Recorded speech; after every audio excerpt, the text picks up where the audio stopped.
Bakery షాపుల్లో తప్పనిసరిగా CC కెమెరాలు ఉండాలి. Kalikiri CI K Ramachandra.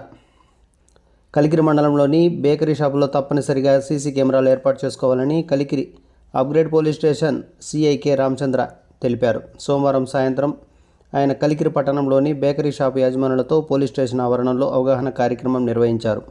ఈ సందర్భంగా సీఐ మాట్లాడుతూ, ప్రస్తుత టెక్నాలజీ కాలంలో దొంగతనాలు, చైన్ స్నాచింగ్, చీటింగ్, మహిళలపై జరిగే నేరాలను, కొట్లాటలు మరియు అన్ని నేరాలను అరికట్టడంలో సీసీ కెమెరాలు పోలీసులకు మూడవ కన్నుగా పనిచేస్తున్నట్టు తెలిపారు. కలికిరి పట్టణంలో ఇటీవల ఒక చైన్ స్నాచింగ్ దొంగను సీసీ కెమెరాల ద్వారానే గుర్తించి పట్టుకున్నామన్నారు. కావున పట్టణంలోని అన్ని బేకరీ షాపు యజమానులు వారి షాపులలో లోపల మరియు బయట రోడ్డు కనపడే విధంగా సీసీ కెమెరాలు తప్పనిసరిగా అమర్చుకోవాలన్నారు. షాప్లో ఎక్కువ శాతం లావాదేవీలు ఫోన్పే, గూగుల్ పే లాంటి యాప్ల ద్వారా ప్రస్తుతం జరుగుతున్నందున మోసగాళ్లతో జాగ్రత్తగా ఉండాలని హెచ్చరించారు. బేకరీ షాపులు అన్ని పట్టణంలోని ప్రధాన కూడలలో ఉన్నందున షాప్ ముందర రోడ్డుపై వాహనాలు నిలబడకుండా ట్రాఫిక్తో ప్రజలకు ఎటువంటి ఇబ్బంది కలగకుండా చూసుకోవాలని సీఐ తెలిపారు. ఈ కార్యక్రమంలో ఎస్ఐ పివి రమణ మరియు సిబ్బంది పాల్గొన్నారు.